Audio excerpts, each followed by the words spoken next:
Hey guys, it's Stretch Strange Scale Customs back with another gasser video. This is my update video. As you can see, I've got the suspension in. I've got the front suspension in, the leaf springs, shocks. They want you in the kit to put that axle upside down than where it was now, and so I put it like that so it's really high up, so it's a gasser. It's supposed to be stock, this kit, so, and I had to put the steering arm or the sway bar here. I don't really know where it would be stock. I don't know if it's there or not, but I had to put it there. In the rear, I had the axle in, I put the shocks in. Yeah, I didn't say in my last video, but back here is where the spare tire would go. I actually got, my dad took the Dremel to it, and he showed me how to use the Dremel, because I didn't know how to use it. He just showed me how to do that, so next time when I need to do something like that, I can do it myself. So, and he did a really good job, I think. I just had to sand up all the, sand, everything. So it's nice and smooth, and then I painted it. These rims I'm going to be using, like I said yesterday, I painted them. So yeah, I painted them, if you can see. Painted them silver, and then I put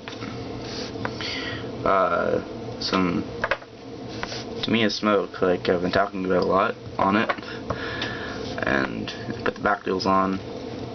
It looks really nice. It's got a really big lift at the front, but I think it'll look good when it has the body on it. Speaking of the body, I brought it in from where I spray. I'll get it. Give me a second.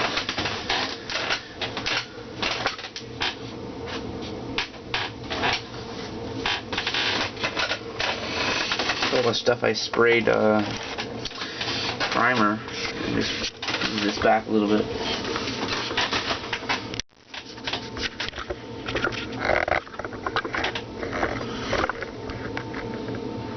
So, yeah, all the stuff. Some instead of shot, like, I've got the hood, that actually goes behind the cab there, the bumper, and where the lights go, tail lights and fenders, back fenders. The bottom of the interior tub, I sanded off the logos there. I did this because in the kit there's no sheet or anything that goes underneath the cab, so when you have it in there, that's what you see, and that goes right to the frame. So I did that. The back bed, probably gonna do wood instead. I just primered it, so I have a template of how big I have to make the wood and all that. So. This goes in the firewall. There's a firewall here.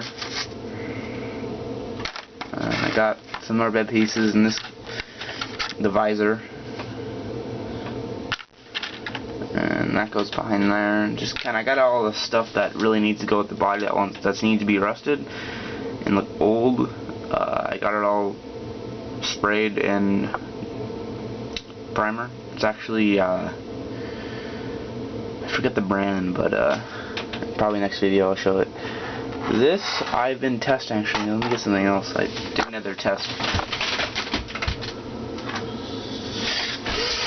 The first test I did was my dad actually tried to use sandblasting. He borrowed the sandblaster from work, and he wanted to see what the sandblaster did to this hood, and it didn't really do much. It looked good, but with the paint on there, it kind of just took all the dents out of it. So I put salt in it, and then I put the paint on. Actually, the primer and the paint I'm going to be showing you that's on here is both Krylon. I like the stuff, so that's why I use it. And this is it. This is the hood.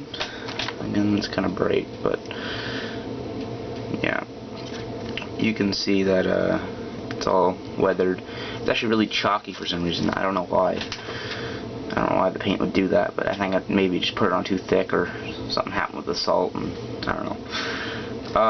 So I did that. That was the first time. It looks actually really good, like sitting up against something. I have no car for it because it's just a spare hood I had. I just did it on. And this is the second thing I did. Right here, this is an extra 40 Ford. Well, I have a body for it, but an extra 40 Ford. Sorry. Coupe. This is like the fenders and running boards and all that goes, and the body sits on top of this. I kind of just, sorry, to focus there. Out of shot, sorry. I still got the salt on there. I had to sand or use a toothbrush to take it all off, but that's that. I'm gonna do that probably tonight. I just want the body to cure still. It's just I'm using testers for that because I didn't have a red from Krylon, so, and it's enamel and it's still kind of sticky, so I'm gonna let that dry for a couple more hours. That's about it on this truck. Like I said in the last video, I'm gonna let the body sit for probably a couple days. That was yesterday, so I'm going to let this sit for probably tomorrow and maybe the next day. Probably just tomorrow, and then the day after that I'm gonna put the salt on it, let it dry, and then do the paint the next day. So yeah, and if I get frustrated with it, I always got a couple weeks because September 1st is like a month away, so I don't need to rush it. And it might seem that I'm rushing it, but the paint is my biggest fear, and that's why I want to do the chassis and all that first. I'm kind of rambling now, but thanks for watching, and bye.